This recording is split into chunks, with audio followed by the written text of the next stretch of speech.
How do you know when you're ready for your first apartment deal? There's a few things that you're going to need to get into place before officially moving forward with that first deal.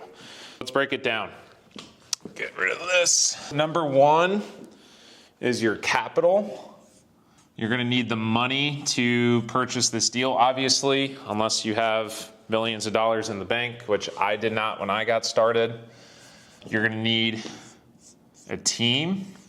Your contractors, broker, management staff, maintenance people, commercial lenders, all the people that you're going to be working with to operate, purchase, and sell this deal. The next thing that you're going to need to know is, in residential real estate, we call it a buy box. You could also call this your criteria, right? What types of deals are we looking for this deal? And then one of the skills that we're going to need to actually move forward on this deal is underwriting. And you don't need to be an underwriting master when starting out. This comes with time, but we at least need to know some basic principles, how to conservatively determine rents, and you do want to be conservative when you're running these deals, how to determine the net operating income, how to determine the cap rate, the value of the property, what the business plan is. We need to be able to do those things. Number one, the capital. So the capital stack of a deal is all of the capital that you need to essentially purchase a property. You're going to need equity and you're going to need debt. Of that equity, where's the equity coming from? Are you coming out of pocket for that? Are you raising money from an investor? So one structure that I love to do are 50-50 splits. You do the work, your investor puts up the money, you split that deal 50-50. As you get into syndications, you might have some return metrics for your investors. This is the cash on cash return. This is your total return on investment. This is your internal rate of return. On all those metrics for your investors that you might be looking at. And so how are you going to find that money? Well, in the beginning, it's going to be really difficult to convince someone to give you $1 million for your first apartment complex. I mean, unless you have very trusting relationships, but I certainly didn't have that when I got started. What I recommend for you is to start with those small deals and slowly build that track record. So first do a single family home by yourself, then do a duplex by yourself, then a quadplex, then an 8 unit, then a 12 unit. Once you sort of start to build this track record, and you can do all of those with pretty much no money out of your pocket if you know what you're doing. Then if you want to move on to that 20 unit deal, which is going to take a decent chunk of change, now you can go to a friend, a family member, and maybe potentially raise that 20% down payment. Once you do well for a friend, that friend might tell another friend. If you're documenting your journey on social media, people might reach out to you wondering how you're doing this real estate thing. I know that certainly happened to me. I was an engineer in college. I was posting all this real estate success, and all these DMs from my friends and people who knew me were like, man, how are you doing this real estate thing? I want to get involved. One thing led to another, and they ended up being partners in some of my deals. So there's going to be a lot of that. And then obviously you're going to start to build this reputation, and this gets easier and easier. I remember when I was looking for a job as an engineer, I would go to get an internship. I had no experience, and for the internship, they told me I needed experience. So I needed the experience, but I needed the experience for the internship. So it was kind of a chicken or egg ordeal. It's the exact same thing here, right? It's hard to raise capital without the experience, but it's hard to get the experience without the capital. I recommend starting small, building that track record. Eventually this becomes a lot easier. Now today I have to say no to people's money because too many people are offering. I don't want as many deals as I used to want. I'm not really focused on just growing as many units as I once was. So it does get a lot easier. The team. So who do you need on your team? You need property management. So are you going to be doing that in-house, or are you going to be managing a manager? You will spend just as much time managing a manager, by the way, as you will just doing it yourself, and you'll save a lot more money doing it yourself.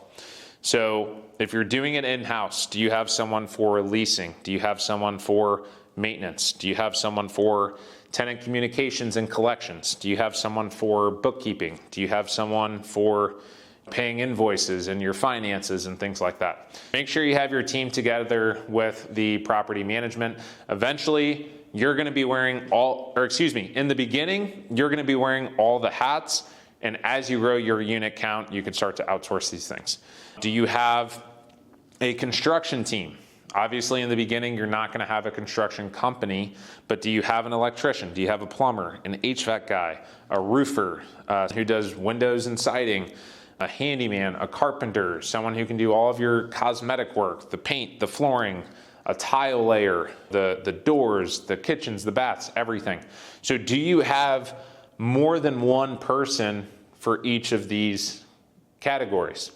If you only have one person, you're at their mercy. If they give you a bid that's too high, if they get sick, if they give you a hard time, you are stuck with that one contractor. You need to diversify your vendors and your contractors so that if one gives you a hard time, you have someone else to go to.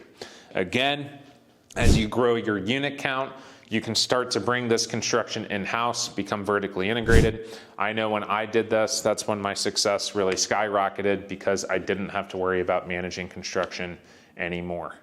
Or to a different extent, I didn't have to worry about people not showing up. Obviously, I still have to manage the guys, make sure they're doing a good job, but it's a lot easier than it used to be.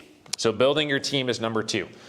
Number 3 is your buy box. So when you are getting started as a real estate investor and you're trying to build your relationship with brokers, because in the multifamily space, a lot of your deals are going to be coming from those brokers. And then as you become maybe a little bit more advanced in the business, you're going to know who the other operators are in your submarket, and you could go direct to seller for some of these deals. But really in the beginning, the most straightforward path to these deals is brokers.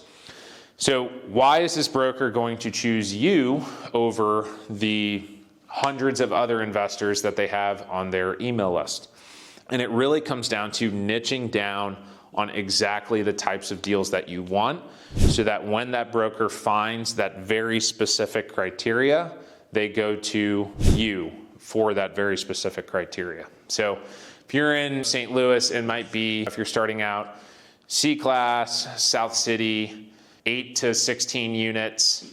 No studios might be one of your criteria, only 1 beds or 2 beds, something like that. And you have this very specific criteria. I only want an 8 to 16 unit value add deal in South City. So now the broker's sending you some deals. You're saying no to a lot of them, telling him why. This is the criteria I want. Now finally he finds that 12 unit in the exact market, the exact numbers that you want, and he goes, oh, this person has been telling me for 6 months that this is the exact type of deal that he's looking for. Let me reach out to him before I blast this out to all my investors. Because brokers want to kind of create that urgency. Everyone's looking for an off-market deal.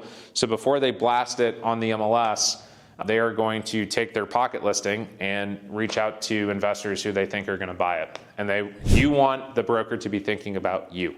So if you could get really specific with your buying criteria, the likelihood that the broker will reach out to you increases a lot. And then obviously, don't mess up this relationship. Have very good communication skills. If you get the deal under contract, close on that deal. Broker doesn't get paid unless he closes. I have lots of brokers who know that if I get a deal under contract, I'm going to close. So even if I don't give the best offer sometimes, they would rather have someone who they know is going to close rather than a little bit extra money. So know where your capital is coming from. At all times, you should be looking for deals and money at the same time. Build your team, have a specific buying criteria.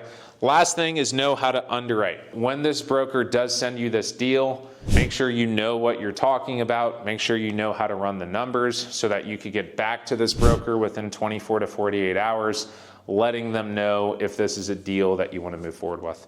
Probably, I'm making this number up, but I would assume something like 80 to 90% of investors, when the broker sends a deal to this investor that they're not interested in, this broker is never hearing back from this investor. If you're good at underwriting and you know exactly what you're looking for, if the broker sends you a deal that you don't like, you could be the one who gets back to that broker and tells them, hey, I don't like this deal for this specific reason. These are the return metrics I'm looking for. It didn't quite meet that. If you find that, let me know. I'm your guy. So That's what underwriting can help with. Underwriting is also very important. It kind of goes hand to hand with the capital. I have found personally that a lot of my ability to partner with people and raise capital is directly correlated to my understanding of the underwriting. Because when you get to these larger multi-million-dollar deals, people are investing hundreds of thousands, if not millions of dollars into these deals. They're going to have a lot of questions, as they should, about the financials of the deal. And so if you know exactly what the business plan is, what the return metrics are, this is how I'm going to increase rents, decrease expenses, this is how we're going to manage it, this is how we're going to do the construction, this is what you can expect in a worst case scenario, this is what you can expect in a best case scenario. If you can explain all those things to your investors well, your chances of getting capital is going to increase significantly. And if your chances of raising capital increases significantly, you're going to have that much more confidence to look for that next deal. Everything works out so much easier. So this is where you want to start. Get really good at underwriting, know what you're looking for, and be prepared when you're partnering with someone or if you have an investor for them to really take a deep dive on that underwriting and for you to be the one to answer their questions for that deal.